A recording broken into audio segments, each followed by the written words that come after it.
right, good to go. All right, sweet, man. So I appreciate you taking the time to come on here, man. I've gotten Ron on. I had the Mr. Scott Stevenson on, Dr. Scott Stevenson, and I had Dusty on. So I was like, I've got to get I've got to get the third Musketeer on. So I appreciate you taking the time to come on today, man. So my pleasure. Usually a lot of podcasts kind of start with like tell me your upbringing, tell me how you grew up or whatever. But I know sometimes that can be kind of like redundant. So how have you been, Scott, just as a person in general? How is like podcasting been? How is like, I know you're big into guns, right? Yeah. I enjoy shooting. I don't want to get you demonetized talking too much about that stuff, but right. Are you a fan of getting to the range and stuff? I actually haven't ever gotten into that. It's funny you say that because my birthday was about a month ago, and I actually did get my first little gun. I was like a little revolver my dad got me, so I may get into that. That's cool, dude. I may get into that here pretty soon. So yeah, but how have you been? That's cool. And how old are you? What did you turn this year? 21. Holy crap, dude. That's a big one, man. Yeah. That's a big one. Yeah. I'm good though. And first of all, I want to say thank you very much for having me, man. I appreciate it. And I can't complain. Like it's a grind, you know what it's like. Every day is a freaking grind, but it's stuff that I enjoy doing. And at the risk of sounding like cheesy, like I feel freaking blessed, man, to get to do the stuff that I do every day. So yeah, I can't complain. That's awesome. Yeah. How is coaching been for you right now? How's coaching going with the kind of being like competitions? And do you have any competitors? Yeah, you know what? So here's the thing. I initially started coaching mainly working with competitors, and the truth is I don't charge enough for the amount of work that I put in. So it's not I don't at this point. I don't try to like push myself as being like, hey guys, like you see me as this contest prep coach and I'm the best of the, I don't want to be that guy. But the people I do work with, they're people that are a really good fit. And we have we're in a really good groove together. Like we kind of understand each other, and it's usually a really fun experience. So I've had, so I don't coach like a ton of competitors. Most of the people I work with are just lifestyle clients, people who are looking to improve, make a transformation of some type. And then the competitors I do work with, yeah, dude, it's been busy lately. The last few weekends through June and into July, I've had basically at least one personal weekend. So yeah, it's been fun though, man. I had a guy win the overall at Junior Nationals, and he won his pro card. Nice. Back a few weeks ago. He looked incredible, man. We've been working together for 3 years. Shout out to Jordan. And man, he made some incredible progress. We got together knowing that like he had to bring his back up. So we went back to the drawing board. We looked at his training. We put a new program together. And honestly, in 3 years, he's only changed that program once. So and he's evolved. Like the first show, what was he? I think the first pictures I have of him, he was like 193. And then we got him up at his highest to 260s and brought him back down. We had to squeeze him in, man. Like he was 225 at 2 weeks out from the show, and his stage weight had to be, his weigh-in weight had to be 215. So, I mean, you can move water, but like this was on lowish carbs. Like this was with cardio in the plan, and this was with like removing the things that you would generally think held water. So he had to work that last couple of weeks to get him on the scale. And now several weeks later, like he bounced right back up to 240 again, like 240 in pretty good shape too. So that's good. Thankfully he'll never have to hit 215 again now that he got his pro card. That's how I feel about my last prep too. I hope I never have to get down to the body weight that I had to, because that was not the most fun. What did you get down to? So my last prep was I did naturally, and after that I kind of took the enhanced route or whatnot. But I'm 6 foot tall, and I got down to 143. Oh yeah. What did you weigh when you started that prep? Damn, I think like 205. Okay. Yeah. Not to like blow smoke on my ass, but I'll like pull up my prep just to show you. I'm sure you've probably never seen anything. I saw a few of your pictures on your Instagram, and you look like you got in pretty damn good shape, man. Well, yeah, that's like my profile picture is like what I got down to. Like it was pretty bad. Like it's like but your main goal for those first few shows is just to like get peeled, Yeah. just to get the baby fat off, because that's what a lot of guys I hear will say with like it's your first couple shows. It's like you're not even getting like truly to the point where you can show like real condition, because you're getting fat off that you've held for Your your entire whole life. lives. Yeah, so Yeah. that's the biggest lesson that I learned from like my first few preps with my coach, my old coach.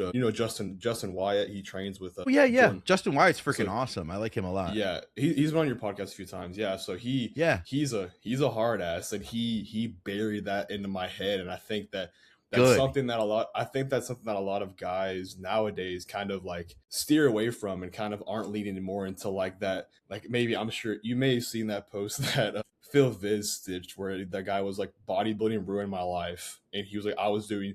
He was like on 2,000 calories and an hour of cardio a day. It ruined my life. And I was like, I think that there's something missing with like the new generation of guys getting into bodybuilding, to where they're trying to do like less and less of that, when I think that is what will like set you up like long term success in bodybuilding, not even from like a fat standpoint, like a physical standpoint, but from like a mental standpoint. Because like my prep before that, I've done 2 shows naturally or whatever. And that first prep I did very similar to my last one, but I was, still in high school, and I was doing like 2 hours of cardio. I got down to 950 calories a day for like a month stretch, and Okay. I worked at a Mexican restaurant.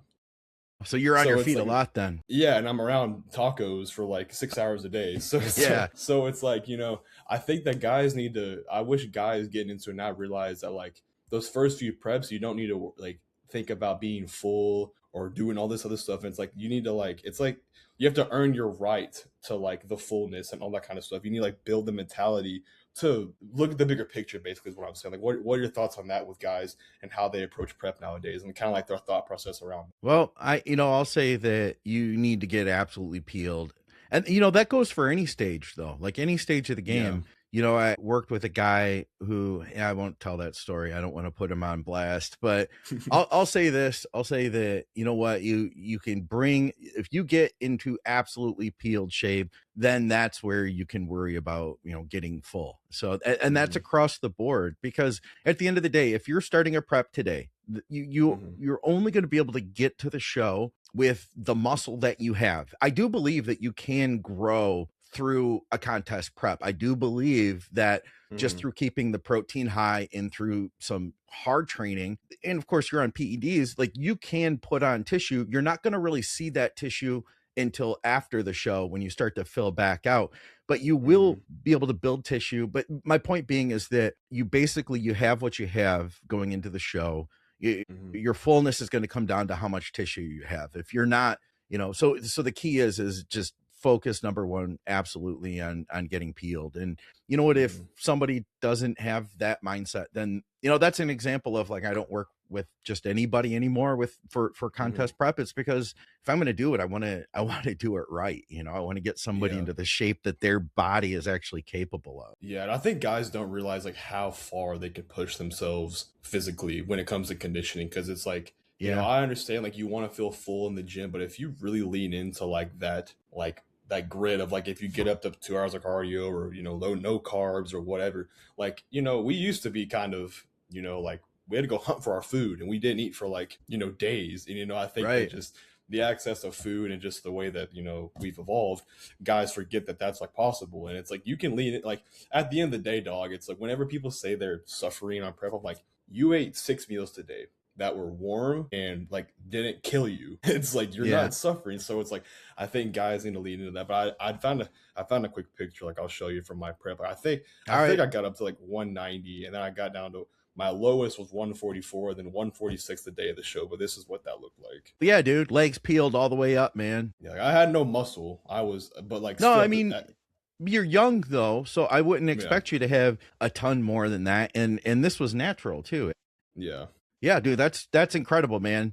That's great yeah. natural physique right there. Really nice. Hmm. That conditioning is, you can tell that was hard fought to get to. Shoulders look freaking awesome. And everything else is just going to grow at your age. Hmm. You've got time on your side. Hmm. And I'll tell you, years ago, somebody I looked up to said to me, the guys who do the best in this sport are the guys who have done it the longest. And I do think there are exceptions to that. You know, you'll get like the absolute freaks that look like they Yeah. bodybuilding before they even got in the gym. But Yeah. for the rest of us, for like us normal people, you know, that's, yeah, I think that there's a lot of truth to that, because then you get to your first show and you're like, oh yeah, I'm going to do here and stuff. I'm going to try to, you know, do this. I'm going to try to win this thing. And then you realize like, oh shit, I'm at this show with like half of these guys were at the same show last year. They did all the work it took to get here last year. And this is the 10th time that they've done this show. So who am I to think that I'm going to come in and walk through, you know, in a situation like that, you know? So yeah, dude, it takes time, man, to grow. And you're in a great place, man. 5 years from now, you're going to be incredible, dude.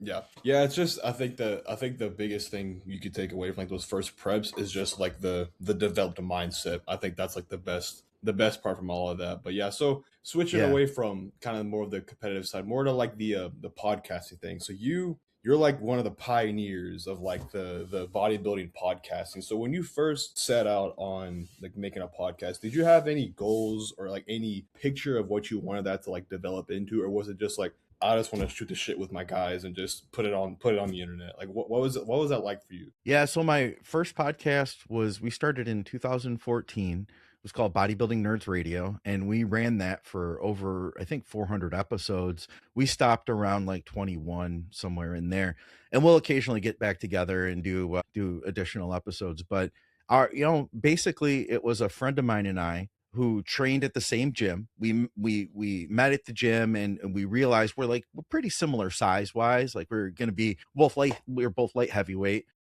And then we found out that we listened to all the same podcasts, which at the time there was only like 3 bodybuilding podcasts that existed, and nobody knew what they were. Like if you went to the Arnold and you talked about like bodybuilding podcasts, nobody knew what that was. Like nobody listened. So there's like 3 of them, and we would religiously listen to these shows, and then we'd end up talking about them while we're doing cardio. So, you know, it was fun. And it was, you know what it's like when you're a fan of a show and you meet another fan of that show. It's kind of like, oh shit, you know, you guys, you listen to that, especially when it's kind of a little bit underground. If it's like a big show, like Fuad's show, like everybody knows who Fuad is, but get to one of the smaller shows that you think is pretty cool. Yeah. And then it's like, you know, you find that and you're like, oh, you listen to that, you know, and it's kind of, it says something about the person too. And it's a kind of a way that I think we bonded. And then we were like, well, what if we did a podcast that we just talked about all the stuff that happened on our favorite podcasts? So we did that,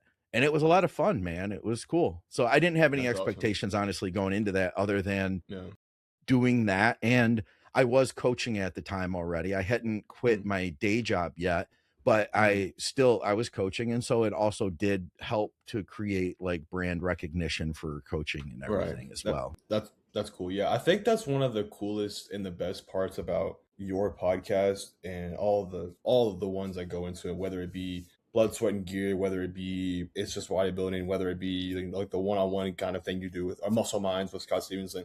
I think that the coolest thing and the thing that attracts people to you and your podcast is like it's all genuine. It's all coming across like it's not like manufactured. It's not like you have every podcast you have like this big like AI written script on what you're going to talk about. You just kind of like let it naturally flow, and I think that's why people like podcasts in general, to be honest. Is like it brings about like a human, like I always tell guys that are asking me like, how are you doing your podcast, like what are you planning to do? I'm like, I just kind of think about it as like a bunch of meatheads just like getting on a campfire and have that be the vibe, and then like try and provide some value within that for the viewer, whether it be like with diet, training, PEDs, you know, whatever it may be, but just like have like that campfire energy, but then like give the viewer some kind of value out of it too. And I think that's what you guys do like perfectly. Like, you know, you have like it's like the perfect ratio of like the scientific cool stuff from like Scott, and then like Ron and Dusty will reel it in and be like, just train hard and shut up. You know, it's like a good combination of that. But why do you think that? Yeah, why do you think a lot of podcasts, it seems recently, you know, not to like name certain ones or whatever, but like lean into more of the I guess I kind of already know the answer, but like just get your thoughts on like the leaning into more of the negative stuff and all of the bad sides, whether it be like a bodybuilding or just like bringing people down, or like what are your thoughts on that, and like how do you like, what's the word I'm looking for, like manage that to where you focus on the positive and like the upbringing stuff of the sport. Yeah. So and I've never really felt super tempted. I've seen people go down that road, and it just feels, honestly, it feels cheap to me, and it feels very disingenuous. It doesn't feel like that's what the person. And here's the thing, man. I feel like we have enough negativity pushed down our throats constantly, and enough fear and all that crap. Every time that you get online, every time, like, I don't watch TV anymore, but I imagine every time you turn on the TV, that you Yeah, you get that, like, things like the news. The news is crazy, man. horrible. It is. It is. It Yeah, used to be like genuinely the news. Now it's like, this is my slant and what I want you to believe from yeah. every side of it. Hmm.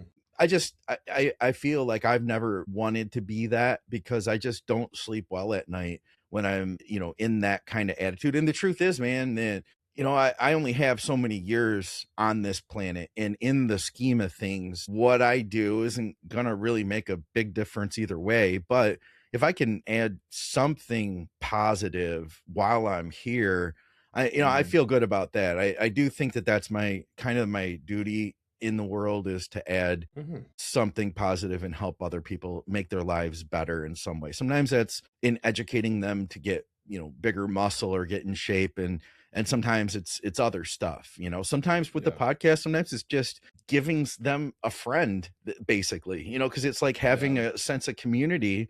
And Hmm. sometimes people need that, and we've gotten messages. You may have gotten messages like this, but I've had people who've reached out and said, "Hey, I've gone through really hard times, and your show really helped me, knowing that it was there." And so I take that seriously. I think it's Hmm. important to add some kind of freaking value to this world, versus trying to take it away, or trying to Yeah.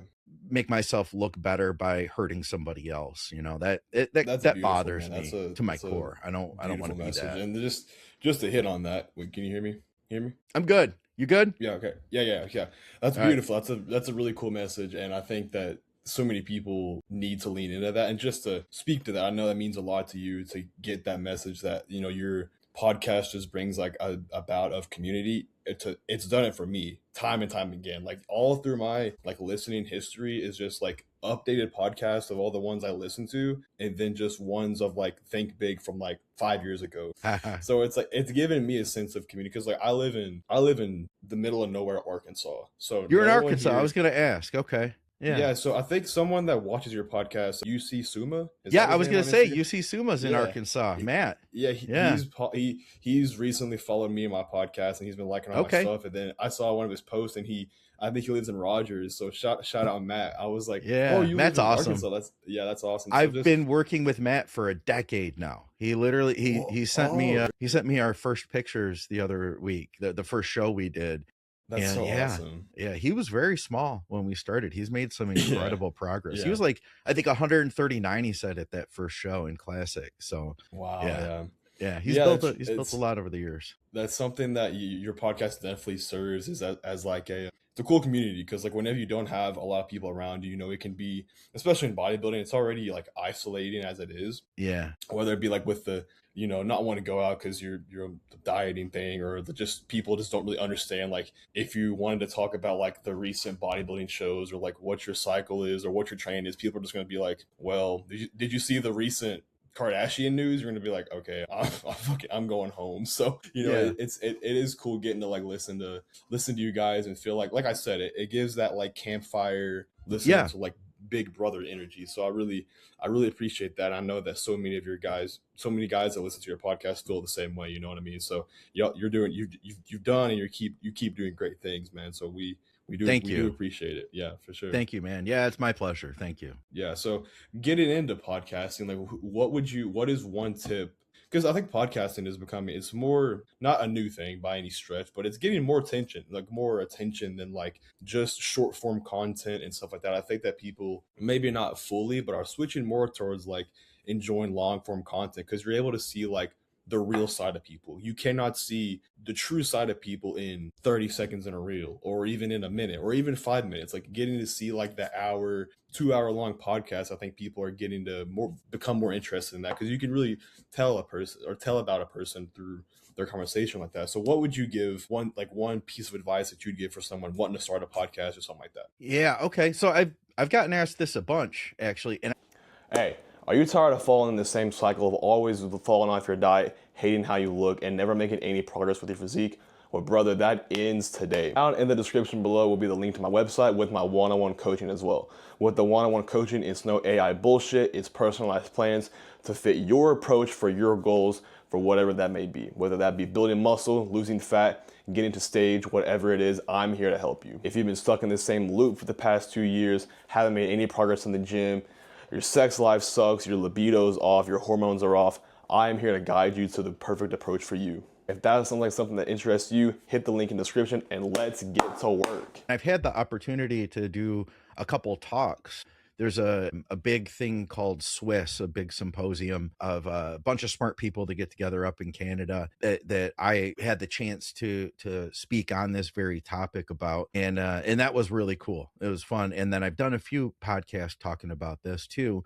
I would say the number one thing is to be consistent with whatever you say you're going to do. If you tell your audience that, you're going to do, first of all, figure out what you can commit to, and then time wise, and then commit to that, make it happen. If you listen to our shows, Drugs and Stuff comes out on Monday.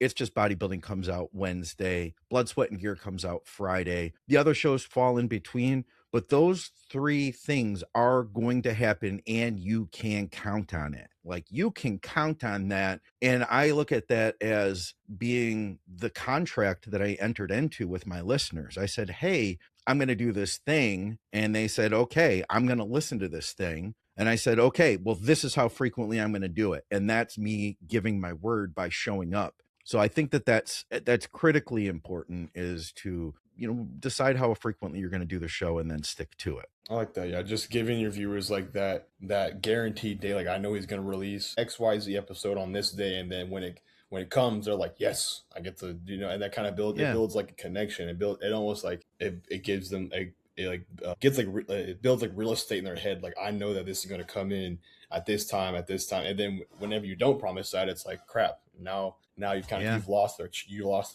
Break that promise basically, and you end up then you break that the faith that they had in you. So yeah, I think it's important. And a lot of people, like, going back to the community thing, like, if that person doesn't have, like, a lot of people to talk to, that could, like, I'm not going to say like not releasing a podcast could like ruin their week, but like it could probably put them in a pretty shitty mood for like a couple hours if like their favorite episode doesn't come out for whatever podcast, whether it be in bodybuilding or archery or whatever. If their favorite, if it could even be like just like with TV, if your favorite episode didn't come on every whatever time when you got off work, it'd probably piss you off. So like just keeping that commitment to your viewers, that's a really good piece of advice. I like that. Thanks. I actually got that from Kevin Smith, the director, the movie maker. He had a long running podcast years and years ago that was a lot of fun, and he had said that. So I didn't make that up. I won't claim that I was the that smart to have thought of that, but it makes a lot of sense, and it's something that I've always tried to follow. So yeah. That's a good point. So switching over from podcasting more into like coaching, the bodybuilding space and all that kind of stuff. So when it comes to the knowledge that you have as far as diet, training, PEDs, how big of a role do you think that the guests that you've had on and like the connections that you've made through the podcast has played a role in your coaching abilities? And I don't think you were coaching before podcasting, correct? Yeah, I was. So just after, I guess, post podcasting, how much has that played an influence on your knowledge base and your decision making as a whole, as a coach and as just for yourself? Massively. Everybody that podcasted with has had a massive effect. And that's part of the reason why I started doing interviews, is because it gave me a rare opportunity to be able to sit down with people that I respected, and I could just have a conversation with them for an hour and pick their brains and learn things from, and, you know, create like meaningful connections to these people that I really looked up to. I can tell you, like, hands down, the way that I look at training today is highly influenced by Scott Stevenson. Scott is a genius. In fact, you know, I won't let him live this down. John Meadows used to say that Scott Stevenson is the smartest man in bodybuilding. And I think that's very possible. He is truly a genius, especially when it comes to bodybuilding. But then you got the book. All right, I've got it right over there. Yeah, I saw Good that man. Yeah.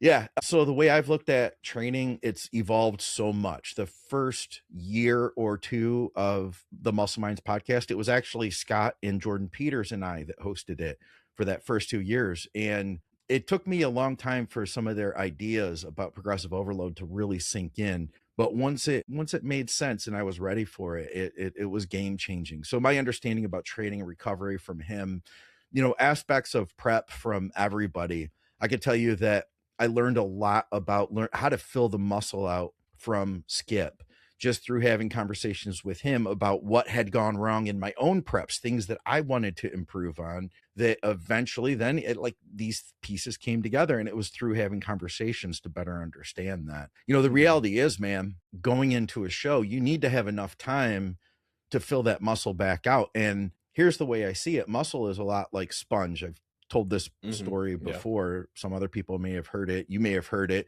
But the way I see it is that muscle is a lot like sponge. And if you really get that sponge like dried out, withered out, sure, it's not going to look as big and round and as impressive in the gym, you know, because you're depleted. And then when you go to fill that back out, like, you might take that dry sponge and dunk it in the water, and it won't just like immediately absorb. It'll bounce right back up to the top. It takes a little time. When somebody's been like depleted hard for the last 16 weeks, you're not going to be able to just like fill them back out in one day or maybe even 1 week. So I found my legs were getting really depleted because I used to do a lot of higher cardio in my preps. And I always found that after the show, the size would return. Like, look at what's happening here. My legs were getting depleted from the cardio, but I didn't lose muscle. I thought I was losing muscle, but you know, through conversations with people like Skip Hill, I realized, like, I'm not losing muscle. I'm just not able to get full in the time frame that I have. So, you know, I've applied that to all of my clients now. And my preps that I run with people, if I'm going to run a prep, it's going to be a little bit longer. And the reason we do that is because I want them to be ready at 3 or 4 weeks out. The sooner we're ready, the sooner that we can reduce the cardio to a bare minimum. Just go for a walk with your girlfriend in the evening for 25 minutes. Like, that might be, that was the cardio Jordan did with his wife, was, you know, leading into his pro card win. Like, the last month, he was just doing like walking outside, walking the dogs for 25 minutes, not even like a crazy pace. And then you can increase the food, which means like now you're going to probably be sleeping better. You're going to get better workouts. You're going to feel better. And then you go into the show feeling rested, you know, and not beat up. Man, that's the ticket right there. And part of that is experience of having done it year after year after year and seeing the results I was getting with clients. But then part of it has been fast forwarded, I think, through having those conversations with everybody that I podcasted with. Yeah, I think that's one of the coolest things that like podcasting can bring you, is almost like you give value to the viewer watching it, but you're also, it's like a free consultation call with guys that are like smarter than you. You know, whether it be you apply that to yourself, or whether it be you apply that to your own coaching or whatever. It's really cool. I think, you know, hitting on the prep piece, you know, I think that is smart to always have like a longer time frame. And I know that can be sometimes maybe hard to like explain to a client, like, hey, we're not just going to do like a 12-week prep. We're going to do, you know, 22 weeks, but like it's like you have to get their buy-in, like, listen, this is going to be better in the end, I promise. Because if we're not having to do cardio all the way up to the show, we're going to have more time to fill out, take fatigue off and all that kind of stuff. So yeah, I think that's a really good point. So before you got into podcasting, where did how long were you coaching before the podcast? Let's see. So if I started in 2014, it would have been about 3 years, I think. And okay. So I'll say that I think I started maybe taking clients on like 2010, 11, somewhere in there, but it was Okay. minimal. It was, you know, I felt like I didn't have the skill to take money from people. So I was really careful with Yeah. that. And then over time, I had some opportunities which allowed me to get a lot of really good exposure to different types of physiques. And Hmm. through that, I think by like 2000 and so if I quit my job in 2015, it would have been 2000 and by 2014, I was managing like ballpark about like 100 clients at a time while Hmm. still working a full-time day job that I didn't care about and didn't like and was very physical. And I Yeah. was competing as well. And I also wrote for Hmm. a website too. So it was busy, but I would say for 2 solid years before I quit 2013 and let's see, 14, 15, it was already full time, but I would say, yeah, maybe 3, 4 years, I guess is the short answer. Gotcha. So through those first couple years or leading up to those first few years of coaching, like how did you develop your knowledge base before that? Like who were the people you looked up to gain information from? Was it like the boards? Was it more of just, was it a mix of like, I'm sure it was like a mix of that and like anecdotal stuff? Like what did that look like? So early on, the message boards were great. Like I used the message boards mainly for the gear side of things. I started reading about gear in 2005. So it's Hmm. been quite a while now, Yeah. 20 years ago, 21 years Yeah. ago. Right. So I started gathering information about gear that way. But then as far as training goes, I got a lot of my training insights through the gym itself. I was Hmm. lucky in that a guy, his name was Rick Wetmore, and he was a middleweight national level competitor. He trained at, actually, he didn't train at my gym. I trained at his gym. In fact, I was planning to do a show, my first show, and I posted on the RX Muscle message board, which used to be a really big thing at the time. And I had said to him, hey, or I had said, hey, I'm gonna, I'm thinking about doing a show, blah blah blah. Let me ask you guys, should I hit this pose this way or this way? And Rick responded. He was like, where are you at? You're in Michigan. What area? And it turned out I lived close to him. He said, hey, if you want to come by my gym, I'll take a look at your physique and, I could possibly help you out. So I head over to his gym and, he ends up taking me under his wing and helped me with that first show. He was Hmm. coached by Dave Palumbo at the time. And I know a lot of people really rip on Dave. Like they really like, and he kind of has become a caricature of himself almost. And Yeah. I get he's very zany, but Yeah. the guy has had some incredible insight and experience as a coach. Like I Hmm. get it. I totally get when people are like, oh, Palumboism and all of that, all the stuff they knock him on, Yeah. Yeah. I get it. But Dave is a smart dude and he had a lot of really interesting ideas, which basically Rick imparted to me. Like Hmm. Rick knew how to do bodybuilding, I think, because of what he had learned through Dave. So And it's he kind of had like Dave's coming down number. this. Yeah. Yeah, Yeah. yeah. So I kind of got like Dave's insights through Rick. And Hmm. then from there, I took it and ran. So, Hmm. but yeah, I like like that. training wise, nutrition wise, I would say Rick was a really big influence on me. It still is to this Gotcha. day in some ways. In some of the things, some of the ways I measure food and stuff, it still goes all the Hmm. way back to the first diets I wrote. Yeah, that's awesome. I think there's a lot of good info that are like still on the boards. Like I recently, not recently, but like a year or two ago, I got on, like the professional muscle forum. Oh yeah, Yeah, so I'm on there like a little bit because like I can't be on like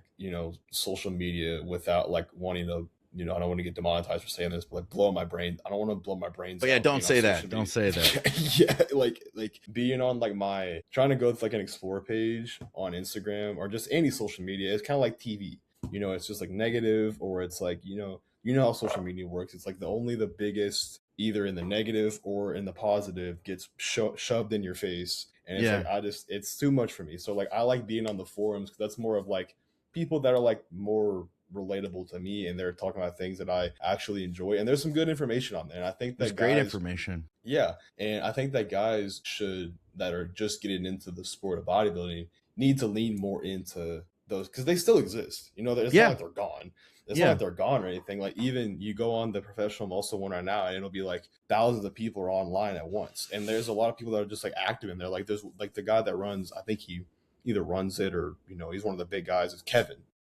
Okay. Yeah. Kevin Maher, I think is that. Oh no, say it's last. I had him on my podcast, and just having people to actually speak to that have, especially about PEDs, like the knowledge and the training and the nutrition. Like I think that whenever guys rely solely for their sources of information to only come from like Instagram or just YouTube and stuff like that, it's kind of tough. I think that if they were just elite, like get themselves, I don't think a lot of guys like my age or even close to my age or whatever really even know the forums like exist to a certain extent, which is a kind of, if they don't listen to like podcasts like yours or older ones, they don't even know that that's like a thing. They think that that's like a thing of the past, and you go look now and they're still active and stuff like that. And I think that's where guys should get their information, because you look at some of the stuff that is on Instagram and some of the information, it's like, it's scary what people will suggest, and if people will think that's normal because that's just what they see. Yeah. And it's just, that's not the reality. It's not like people that are actually in the trenches doing this shit is doing. You know what I mean? Yeah. And I think that one of the best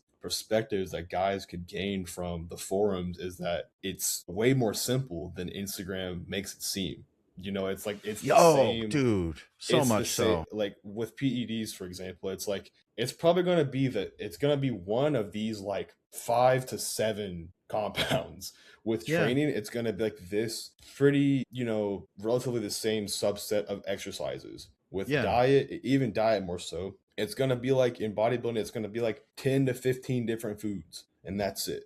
And then on Instagram, it's like all of these crazy protocols and all of these synergistic whatevers. And it's like, it's really not that serious. It's not that deep. And I think that's something I try and reinforce with like some of the guys I talk to or like clients or whatever. It's like, it's the basics, and the forums like always like reinforce that, you know what I mean? I think that's what guys would get it from that. Yeah. I 100% agree with you, man. I think forums, I learned a ton from message boards back in the day, especially in the early stuff with PEDs. And then I felt like a lot of it I agreed with, and then some of it was different. Like once I got to the real world and I saw what other competitors were doing, like that. Yeah, I think it's a great idea though. I think it's a good idea to get a vast, like a wide variety of viewpoints, and then just kind of weigh all those things out and make your own decisions that way. And that's part of one of the reasons, like with our channel, that I've tried to have so many different viewpoints. You might not agree with all of them. You might not like all the shows, but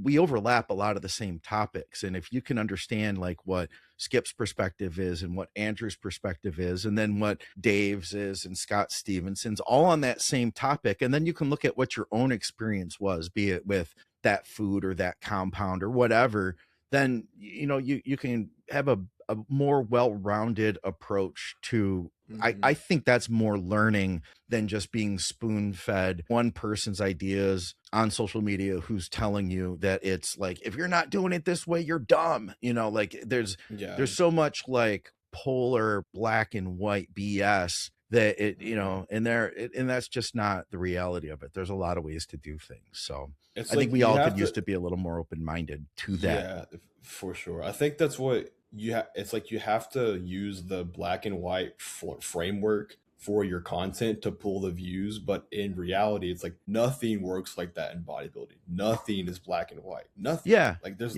like every time I have a podcast or a conversation with anybody about any aspect of bodybuilding, whether it be fucking PED, sleep, training, nutrition, it's like it could all end in like, it depends. It depends on your situation. Because it depends on the person. Yeah. And where they're at in their life at that particular moment. Same person is going to have a different response in, different situations. So absolutely. And I think your point there being that having multiple perspectives, like if you get Skip's view on this anabolic, Andrew's, and all of that sort of thing, you're able to like see all the perspectives. And I think one thing that point you just made is really good on is that they could all be right.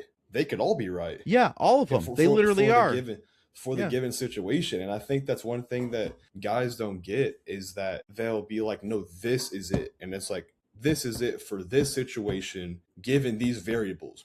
Correct. But it's like, given this situation, that anabolic would take his estrogen to 500 or whatever. So it's like, that just doesn't make sense. And that's what I made this point with with someone. It's like you have to get every bit of information. It's like the analogy I use for myself is like you have to put like a TSA at an airport. Yeah. It's like you have to put that in your head before you let shit just like get into your brain and stick and that be what you believe. You have to like TSA it. You have to like, okay, this perspective, does that apply to my situation first? Is this guy talking to me? You know what I mean? Here's the trap though, is that it's the way it's packaged. Because if you follow the popular way of, and I'm going to put my hand in air quotes, educating, it's to make people feel like that you must do it this one particular way, that this is the way to do it. And if you were thinking of doing it any other way, then you're just stupid or you're uninformed or,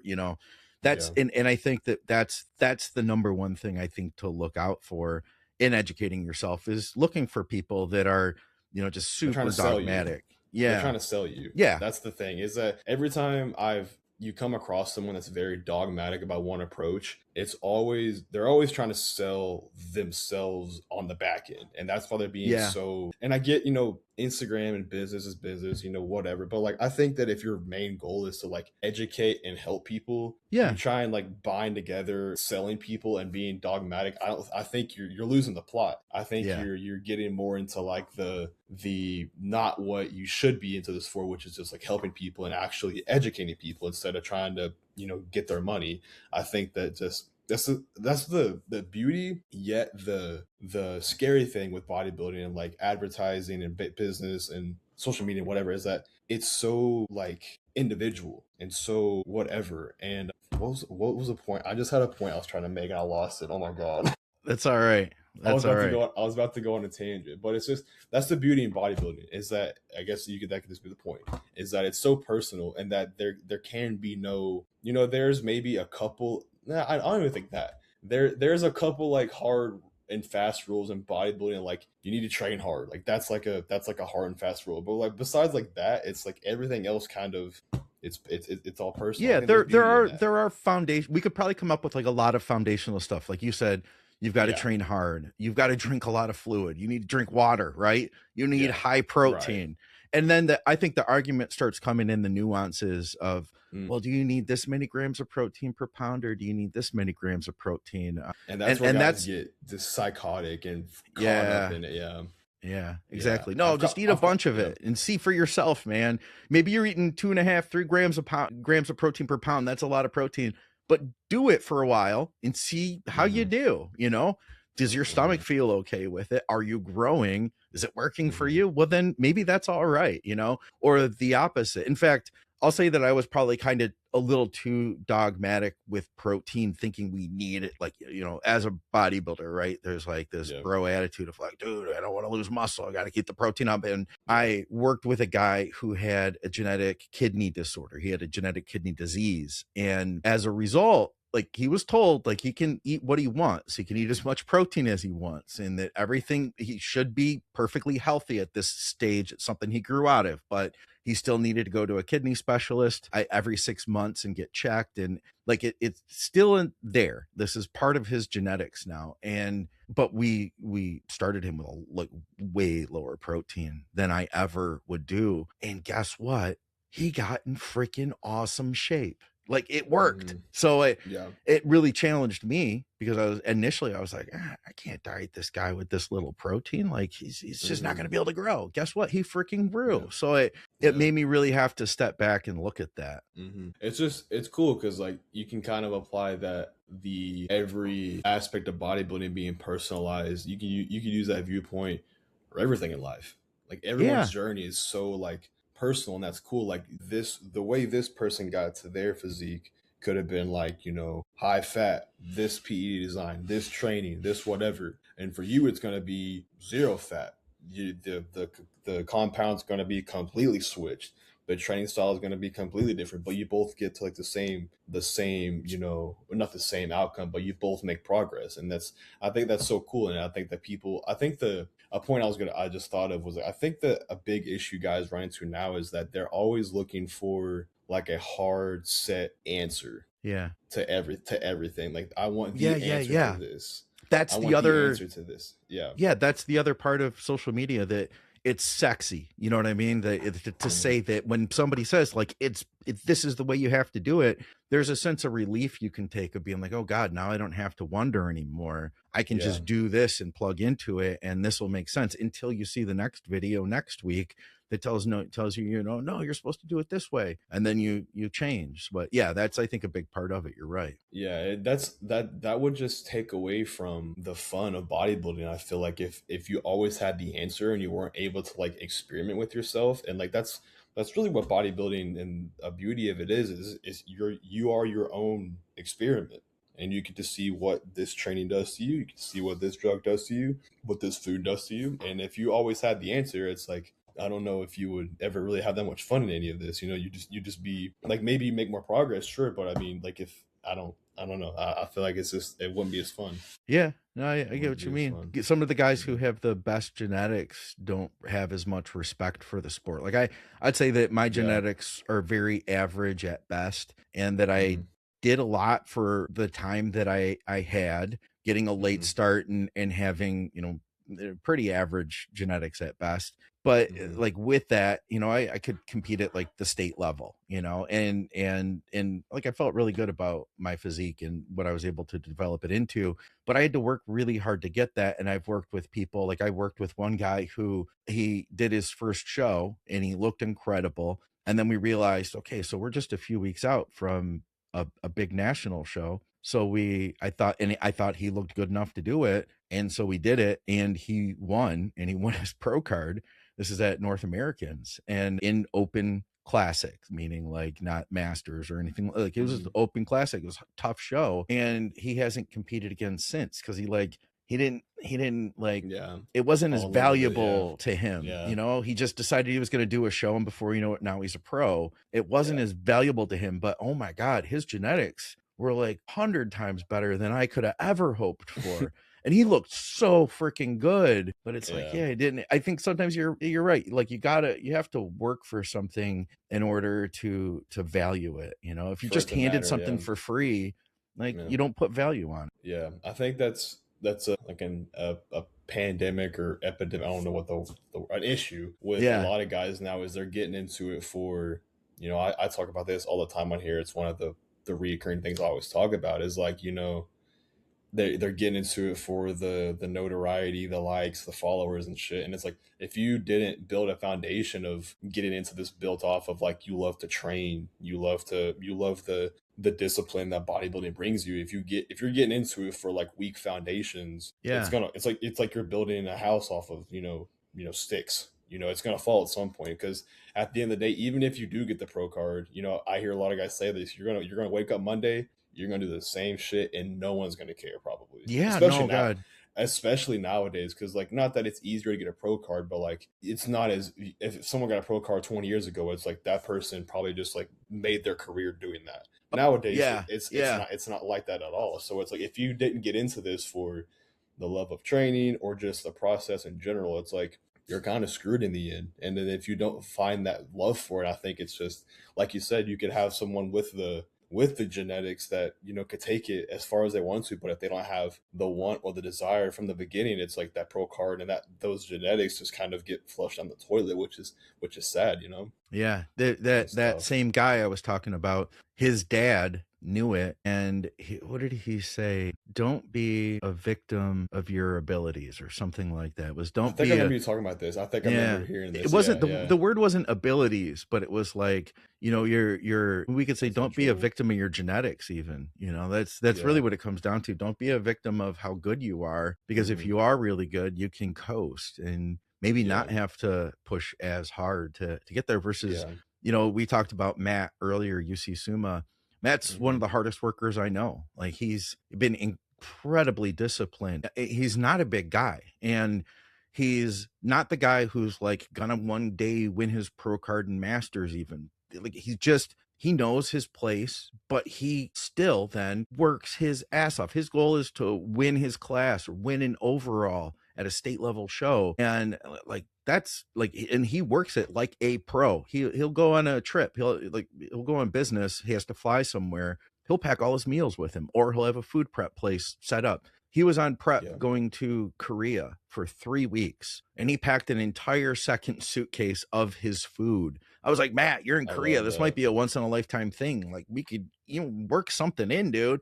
He was like, nah, I'd Yeah. just rather eat my food, my normal food. I just like it. Yeah, That's what I man. want. I was Yeah, like, it's okay. awesome. There's so much beauty in that, man. Just like that person that just loves the doing of it, and they're not Yeah. looking for like the appraisal or like the whatever. And I think that's like the foundation that all guys should try and build for themselves. Getting into anything really, just loving the doing of the things that would, if God is like dealt it in your cards or whatever, will produce the results one day. And even if they don't, it's like you still have the doing of the thing which It you was the actually journey. love.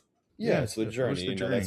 That's as not real corny, but like as cliche as it is, it's like it is the journey. It's the eating of the meals, it's the training, it's all that kind of stuff that really matters. And what I kind of tell people is like a picture I paint in my head is like, if let's say it does take you 15 years from where you're at to get to whatever goal, be it a pro card, be it the successful musician, be it the successful business owner, whatever. It's like if you actually love what you're doing in the moment, that's just that much longer you get to do this thing you love. Yeah. If you were Yeah. given this goal tomorrow, all that, the struggle and the ups and downs and the great days that you have from here to here is just minimized. And now you have the goal. So it's like, what do you do now? Yeah. What do you do now? And it's like, obviously with like bodybuilding, it's like when you love like the process of it, then you have like these different mountains you can climb. So you have like win your class, and then you have win a regional, and then you have win this show, and then you have wherever it takes you from there. So you can always have like another goal you're shooting for because you love like the process within it. But it's like if you get into it just for the wins, like I was listening to a podcast before we got on here, it's like you're gonna win probably not a lot when you get into this. Like the wins are far far in between, and it's like Yeah. Every show's one guy. There's one guy. Everybody else is not the winner. One guy, and like you could even have the same guys from the same show in the same condition and everything with a different panel, and two different guys win. Yeah. You know what I mean? So it's like if you get emotionally attached to the wins, it's tough. And I kind of hit it on that thing you're talking about, like with genetics. It kind of plays in the same role as if someone's like just won their whole life and never lost. I think that people when they get in that kind of, they've grown up, whether it be through sports or just whatever, and they've won their whole life, then you get into bodybuilding, it's like you're probably, like I just said, you're not going to win a lot. And if you've been attached to that, whether it be like you did a lot of team sports, so where like maybe your team's just always good, like you grew up in like a big city, you go to one of the big schools that's just good at football every year, and you win state championships every year, but you never really contributed to that, you just won. And then you get into something like bodybuilding to where it's like a solo sport, and it's like you don't win a lot, and you get attached to like the win, the outcome. It's like that's a slippery slope. And that's kind of something that I've looked at not to make about me, like myself, it's like through sports and everything, it's like I've never won. My school was like horrible at football and basketball. We're always at the bottom of the conference, so it's like I'm not attached to winning because I've never won anything. You know what I mean? But there's some guys that if you get attached to that, it can be negative, like down the road. So yeah, it's a valuable lesson that I think is so important to learn.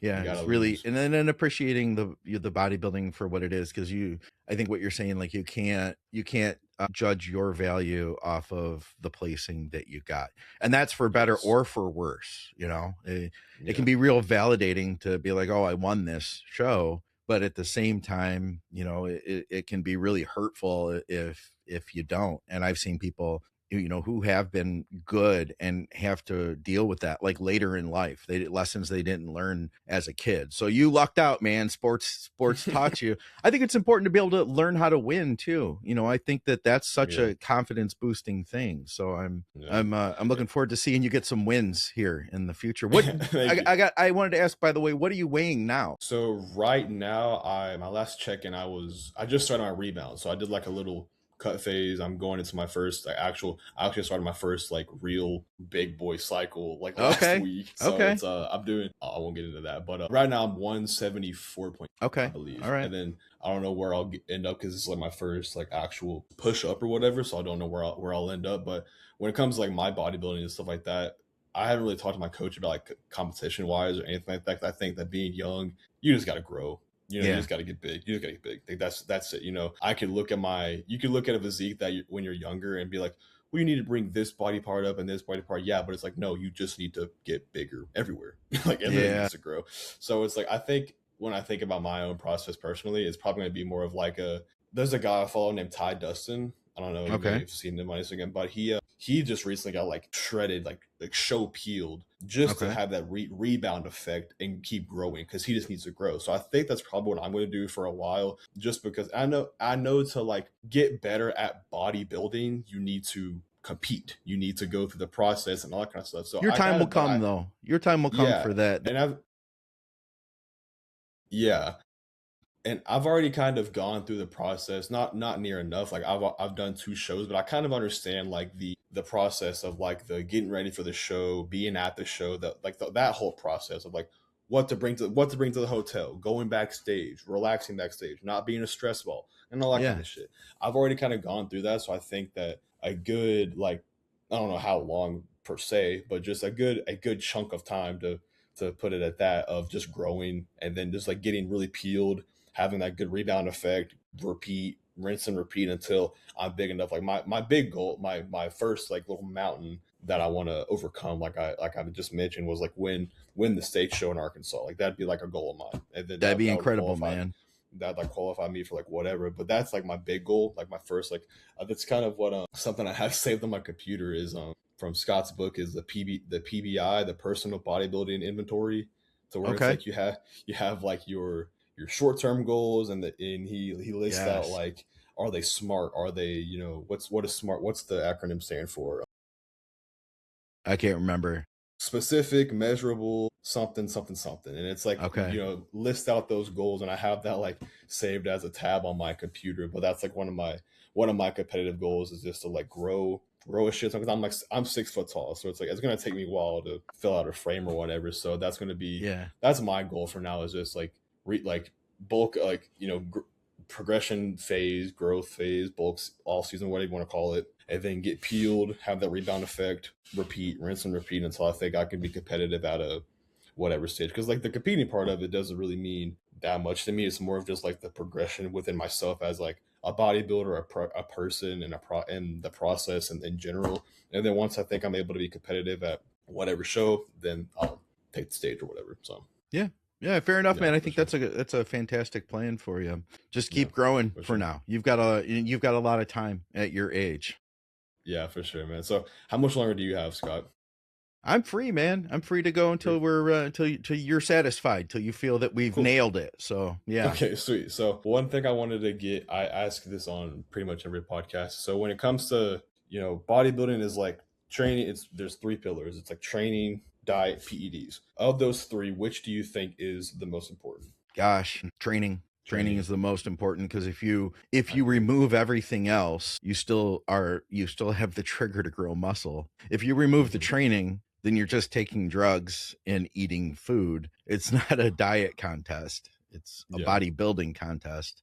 So you have to train to get the trigger for growth. So in the simplest terms, if you don't train, you're not gonna build muscle. I know I'm sure there's people on TikTok that are like, hey, I took this. I think there is a guy too. He's like, hey, I'm drinking alcohol all the time, and I started taking tren, and I'm actually getting bigger. I know you're talking about. Yeah, I know. Yeah, he did like a big cycle, and he didn't train at all, and then was like, so like you can technically grow some muscle on gear. Yeah. You will not keep that muscle if you come off when you come off, if you're not doing the thing that grows muscle, which is creating some sort of novel stimulus. So I'd say training is number 1. Yeah, a picture I've kind of like painted in my head, it's like thinking of like a fire. It's like people will think that like they'll start thinking like the gasoline is the biggest thing, and the gasoline being the PEDs. It's like, no, like it's the fucking wood right there that's making the fire go. It's the wood, and that's the training, you know. And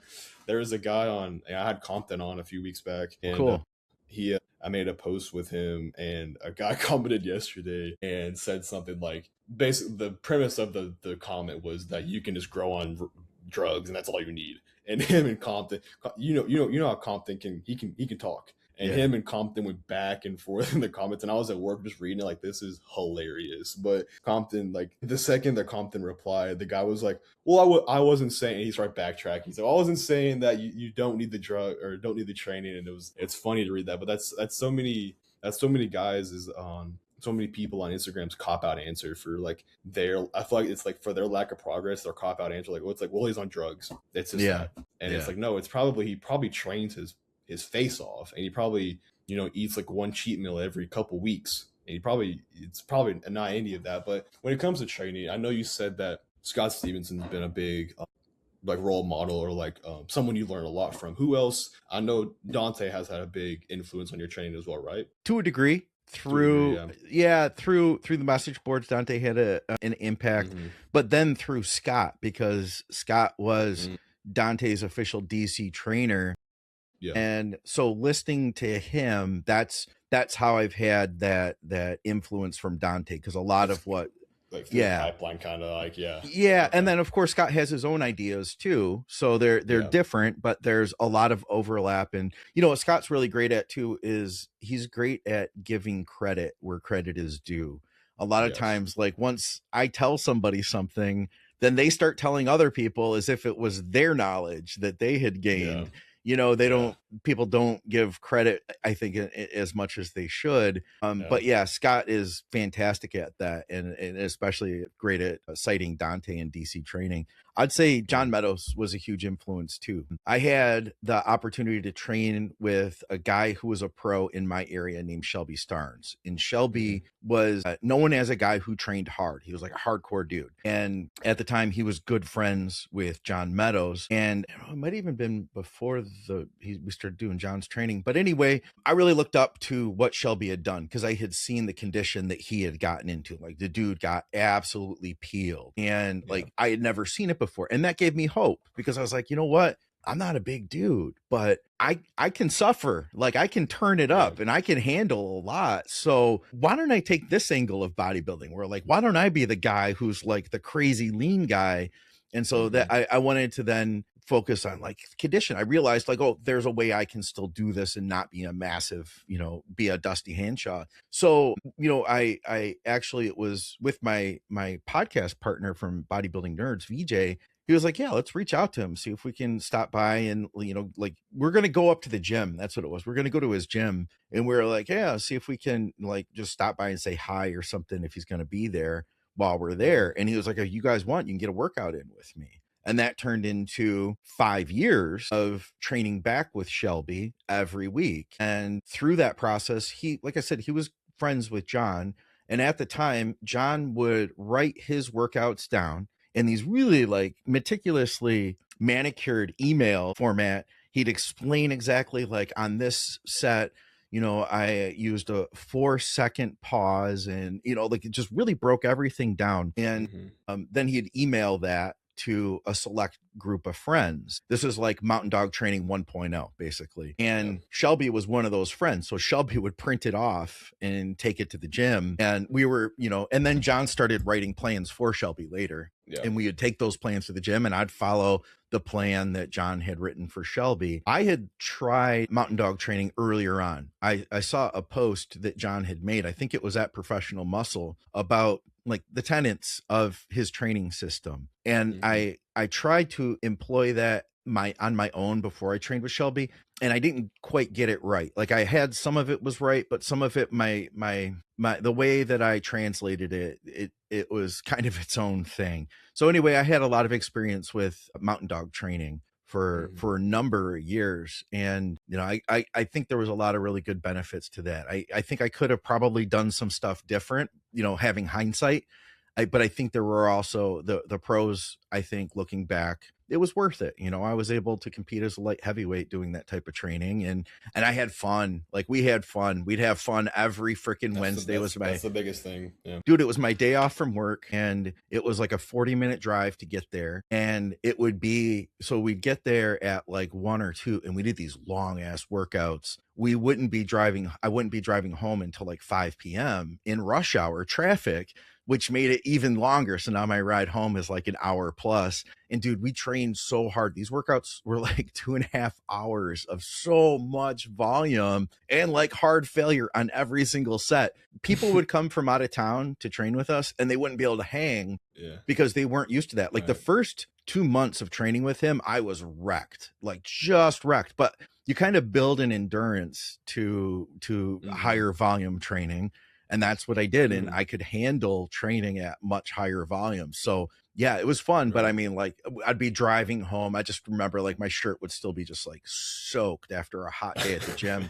And like I'm on the freeway in rush hour and my forearms cramping up and then my other forearms cramping up. And, you know, it was fun. It was cool. We had a good time. Yeah, that's awesome. I think that's what a lot of guys would benefit from, just thinking a little bit less with their training nowadays and just have fun. Like especially in the beginning, you know, I think and that kind of alludes back to the point of always wanting an answer. Like what's going to get me the most progress, and what's going to give me the results the quickest. It's like what matters in my opinion, and what, you know, a lot of guys I listen to say, and that's kind of just like the mentality I've adopted. It's like, find the training that you just fucking like to do, man. And that is, you're going to go into the gym and kill. Like if that's low volume, high intensity, low intensity, quick rest periods, whatever.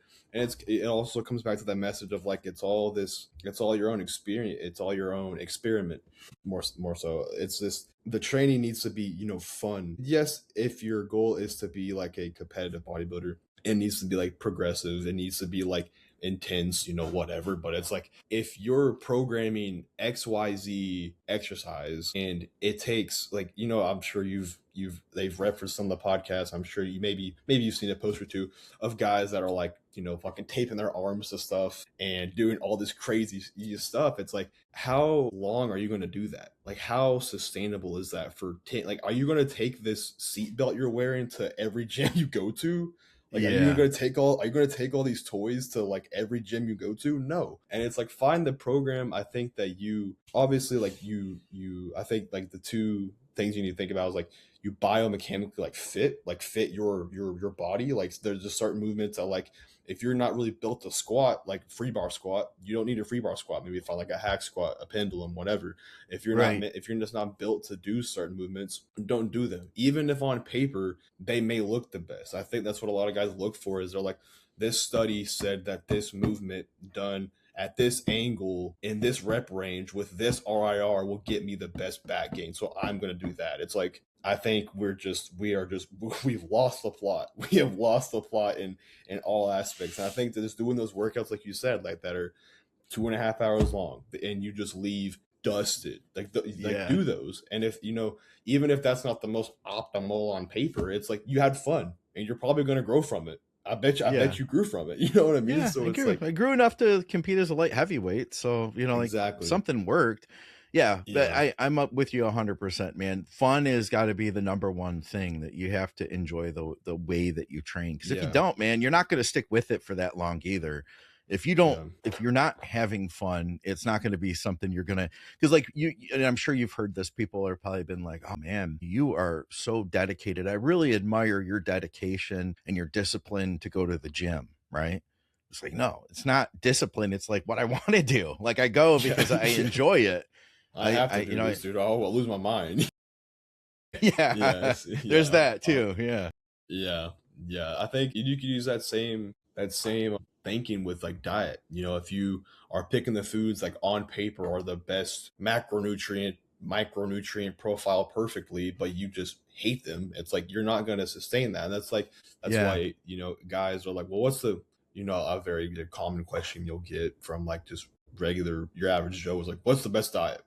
What's the best training? It's like there isn't that. You have to find like what you enjoy, and that this all comes back to the whole experiment thing. But with training, what is, if you could say like one perspective that you had training wise in the beginning that's changed to now, like what is one of those main ones that's made the biggest difference for you?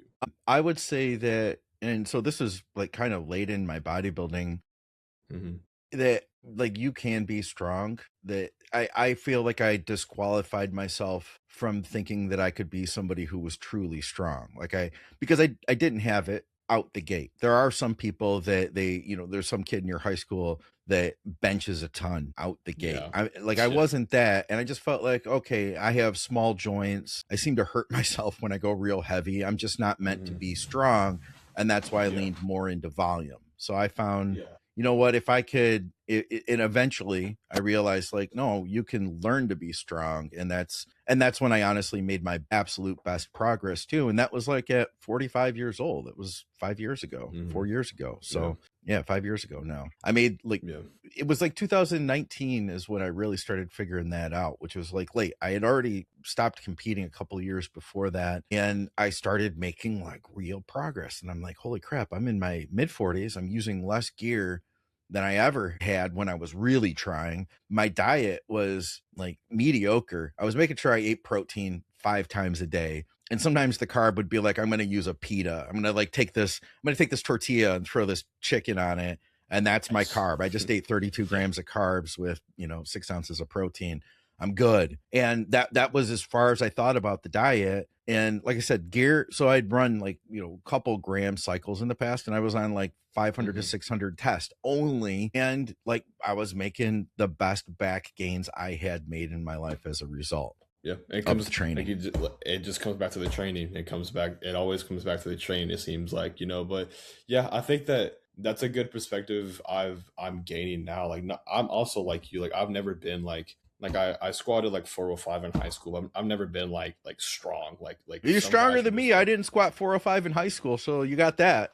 Well, some guys are just like crazy. Some guys are. No, I know like what you crazy. mean. Yeah, like I know what you mean. Stupid. They're just stupid strong, and like I think it's good to have the distinction between like strong and like bodybuild. You need to be bodybuilding strong. Like you need to be able to like the perspective I'm building for myself, and I try and suggest people to do is like be like, you need to aim to be like accurately strong for bodybuilding. You don't have to be the strongest guy, but if you can use a weight and make it heavier or whatever and get strong at that weight, that is what's going to like stimulate, I feel like, the most, get the best stimulus or whatever. It's like, you don't have to be squatting the most weight, but if you can make that weight hard for you with the correct execution, stuff like that, that's what matters.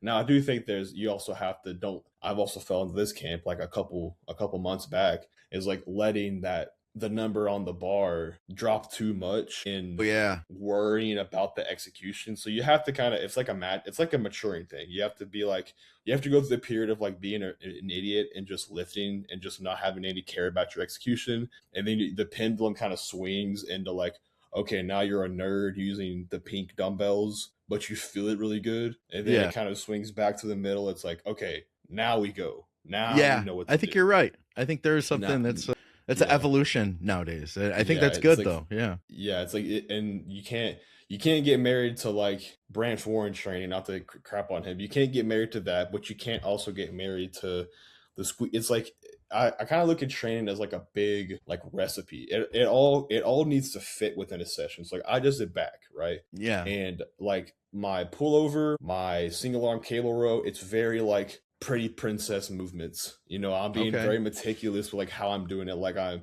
like in my logbook, like I have my coach, you may know him, Andrew Barry's mentioned him on y'all's podcast. He's out at Tampa, Tom Schuster. Shout out Tom. I know Tom. I love Tom. He's a great guy. He's somebody that I want to see his podcast evolve and grow.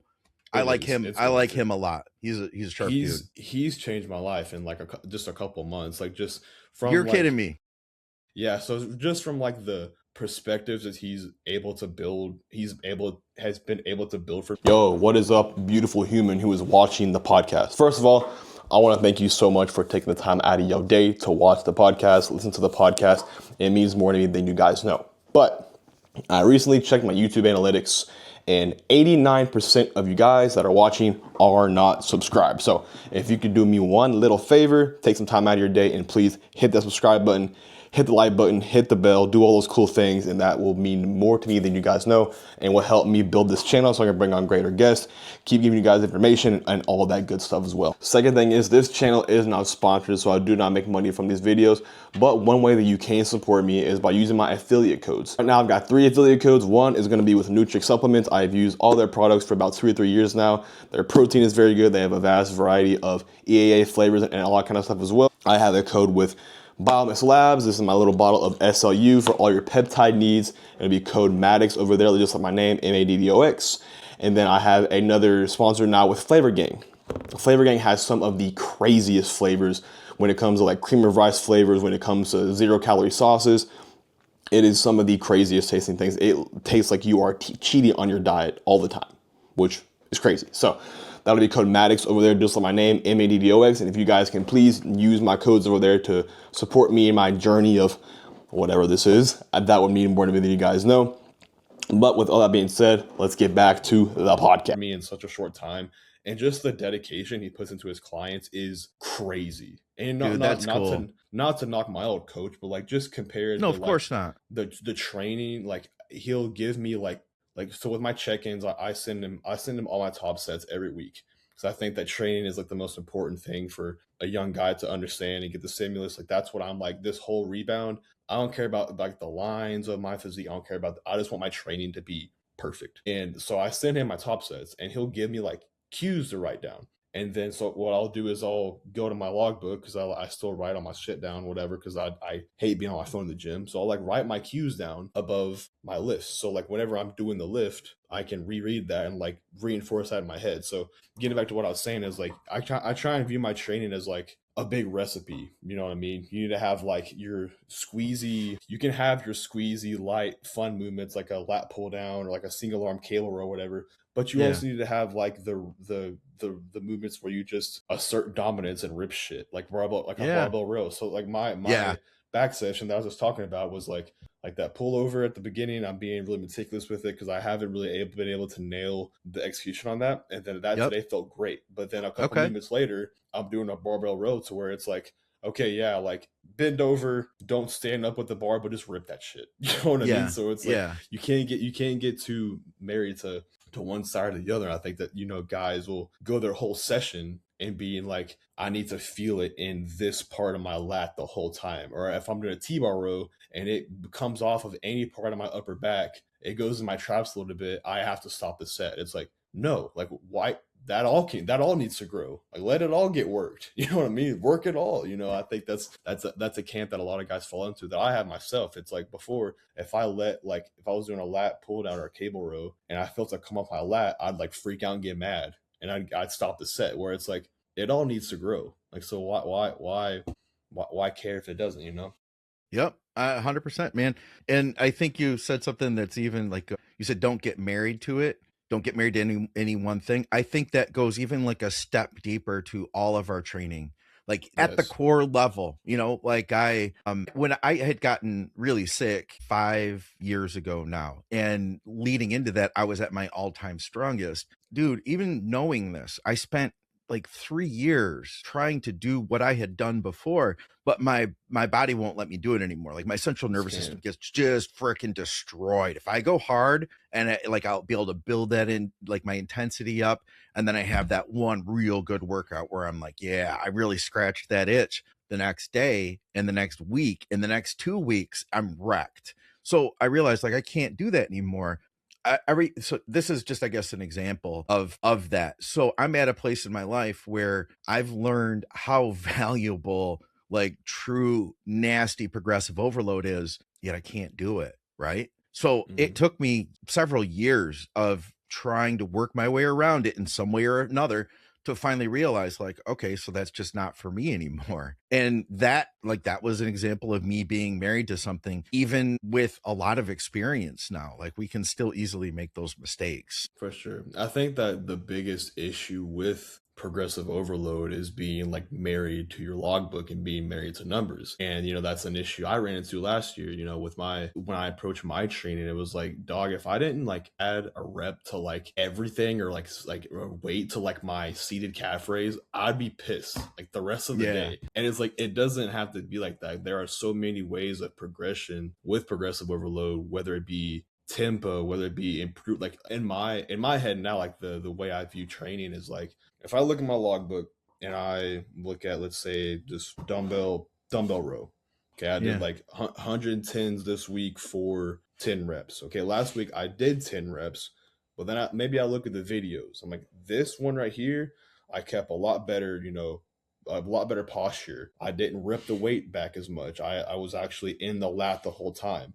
That is progression. Yeah, absolutely it is. It's like the way that there's a guy I listen to called his podcast is the One More Rep podcast. Joseph Percher is like, you want. Oh yeah, I know him. He's a great dude. You want it's progressive stimulus in whatever means that is. Whether it be what I think that I've mentioned this before is like the only reason that weight and reps is what people fall into the most is because that is like quantifiable. You have it that's easy to track. It's not as easy to track like the tension you felt in the movement and the execution and whatever.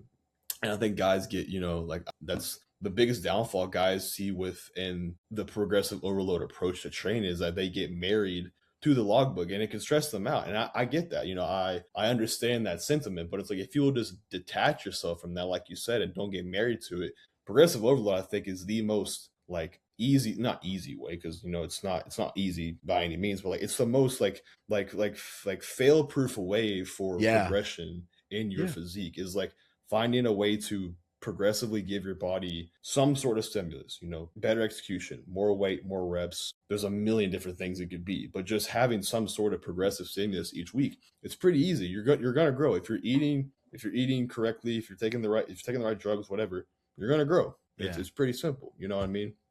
Yeah, 100% agree, man. I think that one thing that a lot of guys are like messing up now with training is that they don't lean into like I kind of alluded to this a little bit already, but like the execution side of it first. You know, I was in like that realm for like a couple months stint there, and I've thankfully gotten out of it. But it's like if you're really in your set and you're thinking about like certain ways you need to be like with back, for example, back's the biggest thing. One, because like training back is like very hard. Like I don't have like, that's my biggest like lack in my physique is my back, my lats specifically. And it's like training your lats and your back is like it's like an art. It's like it's a skill. It really is. You're like, if you're in the camp of thinking about like RIR or fatigue or all that kind of stuff, how are you in a set truly? Like in my head, I'm like with Tom, that's something he's really helped me with is like certain cues and certain like ways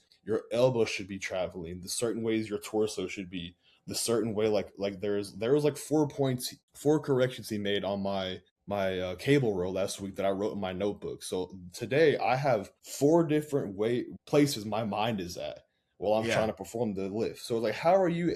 I think that's what guys should focus on, and not like the RIR and fatigue part. I think you need to focus on the doing of the movement, and then that kind of stuff can like be saved for down the road when you actually know how to do the failure. You know what I mean? Yeah, exactly. And take it to failure. Yeah, exactly. And I think that if you're I don't like, my brain would go boom if I was thinking about keeping my like working side leg straight, keeping my torso upright, drawing or like pulling my elbow this way, and then trying to think about the RIR on the back of my head that I need to stop with 1 rep in reserve. It's like, I don't think that you're really taking it there in your sets if you're thinking about all that at the same time. Like there's no way your brain could do that.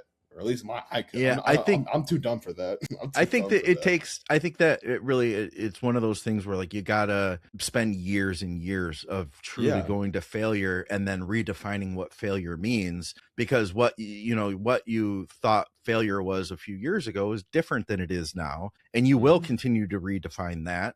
You'll be able to there's another gear. You realize you can push harder. And I think down the road, like I can't remember who it was. We had somebody on who said it was, oh gosh, who was that? The name will come to me. But the idea was though that you need like at least a solid 5 years of going to hard failure before you could even think about, doing less than that. I mean, I'd argue maybe even longer. Yeah, I think that a big thing that also plays into the just taking it there kind of mentality is people. I'm not saying you won't have this if you didn't, but just people that are able to like quote unquote take it there, I feel like come from like a sports background, or they have like that sort of background in them or something of the sort, whether it be like something challenging like that. I think when you Yeah, get or a into lot of mental bodybuilding, anguish. They may yeah, somebody yeah, who's come that's from a it, lot of yeah. mental anguish might Yeah, be able to figure it out something too and like handle that. Yeah, that.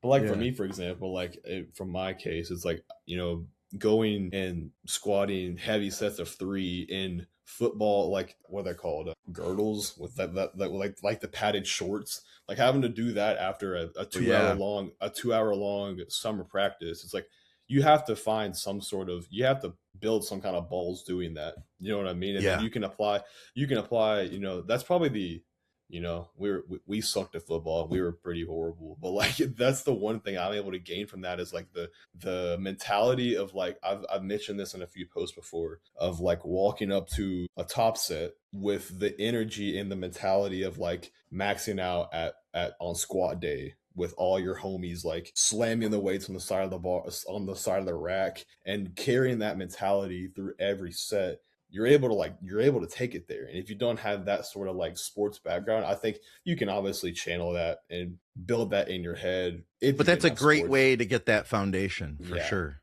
Yeah, like I try and carry like that thought process into like any sort of like heavy top set. It's like take yourself to like that spot is like all these guys are just like surrounding you. And I think that's what like a good environment community could do for you too. Like as far as like a gym goes, if you have guys that are there that Yes. you're either training with or just guys that are huge around you, you don't want to let them down. So like one thing I've been doing, not saying I'm like using this guy, but like there's an older like blue collar guy that goes to my gym.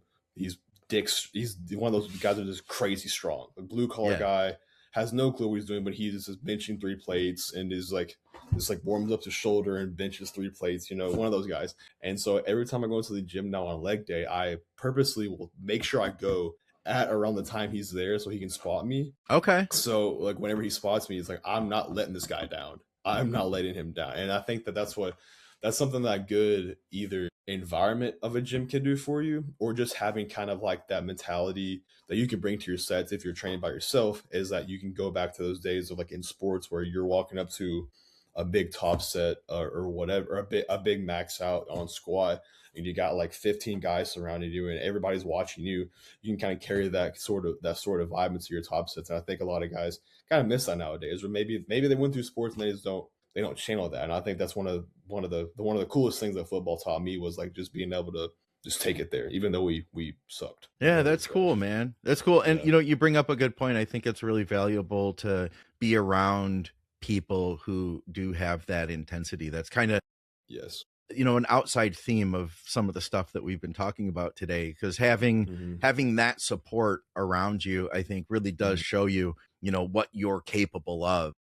When you see somebody who's incredibly strong, you're like, you then rise up to be better, because you realize like, hey, and especially if you're kind of competitive too, you might not be as strong as this guy, but you're going to definitely work as hard as he worked. And that's the way to do it. And as men, it's like, even if you don't have like that intention of like wanting to be competitive and like wanting to be better than him, it's always going to be in the back of your head. Like you're always going to kind of have that like competitive nature. That's just how guys are. So like having like that guy there spotting me, it's like I know he could probably do. He doesn't ever really hit like legs or whatever, but like in general, he's a lot more damn strong than me. So it's like I kind of want to like almost impress him, almost like make him proud or whatever. So that guy, he's really cool. I don't even know his name, but like he's a super strong. Hey, like, that's sometimes the way it is at the gym. He just is that. I don't know. Yeah. That's like That's that one guy. Yeah. But yeah, that's awesome. So yeah, every time I go hit legs now, it's like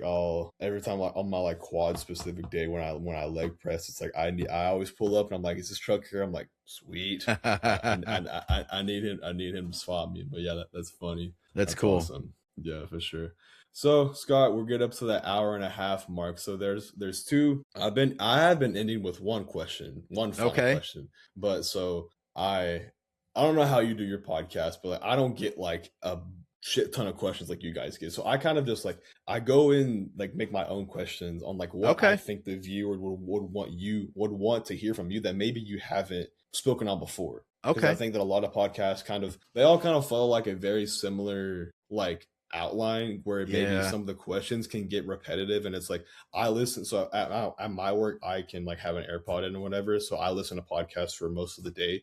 And That's so what I like used to do sometimes, too. yeah. So like sometimes I'm like, I've heard this. I've heard Justin Harris talk about carb cycling 1,000 times at this point, and I've heard Yeah. Compton talk about the rebound 300 times. And so like what I try and do is like take or think of questions that I haven't heard my guests speak on, and then like Yeah. ask them that. So I'm like curious then.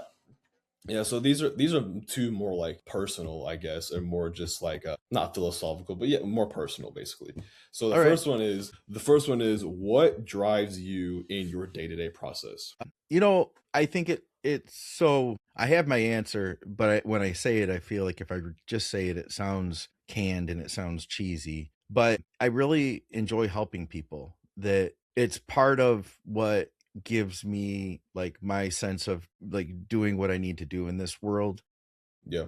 You know, a part of my story is that I'm in recovery from drug addiction. And I found that I lived a lot of my life very selfishly and thinking of like what I wanted versus thinking about other people's feelings and other people's needs. And I recognize like just how much of a drain that is on people. And I don't want to be that. So part of my recovery is helping others. That I want to be somebody who can do something positive for someone else. You know, like I said, maybe sometimes on the podcast it might be as simply we're a social outlet for somebody that maybe feels alone that particular day. And then at the other end of the spectrum, it might be like teaching you how to do something in bodybuilding that you didn't understand before that's going to Mm-hmm. help you reach your goals, which in turn is going to, you know, create happiness. So I want to Mm-hmm. add value to people's lives. It is important to me. Yeah.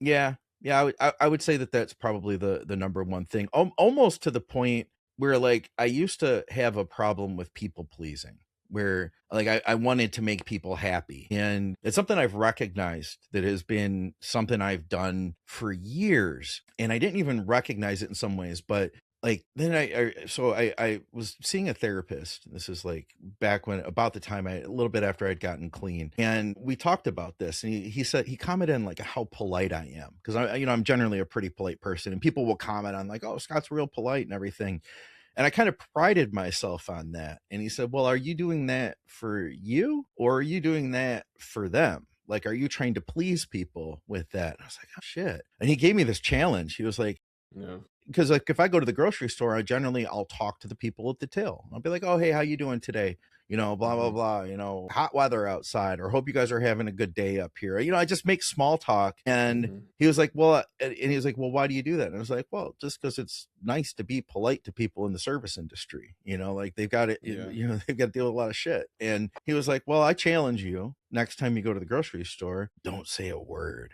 to the lady at the till. Like, don't say anything to her. It'll be fine. And then just pay and leave. Don't have an interaction. It's not hurtful to her. You're not doing anything wrong, but see how you feel when you do that. So I did it. And oh my God, dude, it was freaking uncomfortable. And it made me realize, like, oh, that's not. So I realized that I had an issue with how people had seen me, you know, and I Mm-hmm. wanted people to see me in a good light, I guess. I don't know what changed, but I would say in the last even 5 years, man, it's like I've lived a lot of years. I've been here for almost 50 years now, and I'm finally just figuring this out, that there, you know, you hear it said, but the most important thing is like there are going to be people who don't like you. You know, there's going to be people who watch your podcast. They're not going to like you. There's going to be people who see your social media and they're going to be like, oh, this guy thinks I have your social media on my other screen over here, by the way, pulled Yeah. up. I was scrolling through it before we started. Oh, this guy Yeah. thinks he's so great, and he's got this leg press, and he thinks he's really tough, and you know, blah blah blah. Like, there's going to be people that are going to try to take you down, you know. So you know what, as much as I want to be helpful and make people's lives better, there are some people that it just doesn't matter. You're not going to be able to make them happy. So I feel like I've grown as a person in recognizing that, like, you can like me or not like me. Guess what? I'm going to keep doing what I'm doing, and I'm having fun. I love my life. I really do. And I wouldn't change much of it. I would like a few things, you know, but I don't need them. I have everything I need. And you know, if you want to be a part of that, that's awesome. Like, let's be friends. And if you don't like me, that's okay, because there's a lot of other people out there that do. And that's, you know, I'll focus on them. Yeah, it's like you're willing to help. Like, if people are willing or match like who you want to have in a person, you're willing to give them whatever and help them. Like, that's what brings you, you know, your purpose. But it's like, at the same time, if you don't match that, it's like, I got enough people that I can care about and I can help. And I think a lot of guys a lot of people could benefit from that. And like, not everyone is helpable in your situation. And I think the more that you give yourself to like those people that just can't be helped, it's really draining, you know, whether it be like with a relationship or just friendships in general. If you keep trying to like almost mold yourself to have them like you, like I went through this, so not to get on like a rant on this. I don't think I've ever brought this up on here. It's okay. That's the good stuff, man. Fuck, I don't know. So, okay, my last relationship, I took this to the extreme. Yeah. I convinced myself. So I'm big into like my faith. Like, you can see the cross right here. I'm big into my faith. I was, and then I got into this relationship, and I took the people pleasing, wanting people to like me to the extreme, and I convinced myself that I didn't believe in anything just because to have she this didn't. girl. Yeah, and so that it's tough, dude. Navigating love relationships, it's tough, man. But that's something that a lot of guys fall into, is that they'll try and mold themselves to what people want out of them instead of molding who they are to just be based off who they are at the core. And that's where I've finally, you know, not that I've, you know, molded this perfect picture of who I am, but like I've finally gotten to a point where it's like, I'm going to be who I'm going to be. I'm going to help who I want to help. And if you don't match that, you know, the door's there. There's like 8 billion people in this world that I could find my subset of people that I'm going to be friends with and talk to. And you can find yours. If you don't like me, go find somebody else. And it's also like in that aspect, like there's nothing inherently wrong with that person either. In general, it's like there's nothing wrong with them. You don't have to hate them. It's just that they just absolutely. They just don't match your mold for what you want out of a friend, a girlfriend, boyfriend, whatever. And it's like just filter them out. And you know, like going back on that relationship thing, like that's, you know, I can go on a whole tangent about this point too, is like that even though I went through that and that sucked, it taught me a lot. It taught me so much. And, you know, I think guys could take a lot from whatever they're going through right now, as I try and tell them that, like, you know, I don't know like how big you are in the faith or just the people watching this are, but it's like however you view life through like philosophically or spiritually or whatever, it's like whatever you're going through right now, there is a reason for it. There's a lesson to be learned at the end of this. Yeah, and I agree with that 100%. If you can like believe in that, like, you know, I'm sure speaking to like your addiction and everything, you learned a lot from that. Like on the back end, there's a lot of positive, even though in the moment it felt horrific. You know, in the moment, looking back at how I acted and how I was depressed, so depressed. And I thought I was just happy, fine, because I had my relationship. And I look back and I'm like, geez, I was screwed up, dude. And it's like, but on the back half of that, I was able to learn so much. And kind of alluding back to what you were saying about helping people, now I can use that and help people not make that mistake and help them not do that. And that's another point I wanted to make with the helping people thing, is that there's a book I read called like Inner Excellence, and it's like this like self-help book or whatever. And that's like one of the things that he says and talks about is like how you achieve resonance is by giving back to other people. Is by giving back to people and like channeling, there's some word, it's like I guess like you could say it's like interconnectedness, like this whole world is like interconnected in some form or Yeah. fashion, and if you can like just find a way for you to give back to them, whether it be like you with the podcast and just giving someone like me a sense of community, or you and Dave talking about some sort of PED and this guy, it clicks with him. Oh my God, I can use it in this way and it changes his life. Or you and Skip talking about how to load for a show and this guy's coaching himself and nails his peak or whatever. If you can just find some way to channel that back to other people, you feel so fulfilled in that. Yeah, And it could be that's like the foundation of what I try to live by, honestly. exactly. That's beautiful. Yeah, that's awesome. I love that. So with that, get off that first question. I was just thinking about like earlier when I was making up these questions, I was like, I have another one that I could end off with that's like a banger personal question. So I wanted to ask that. And then usually this is the one question I end off with that I always ask is, when your time comes, when you hit the deathbed, how do you want to be remembered? Yeah, man, I guess, I like we all want to be remembered as good people, right?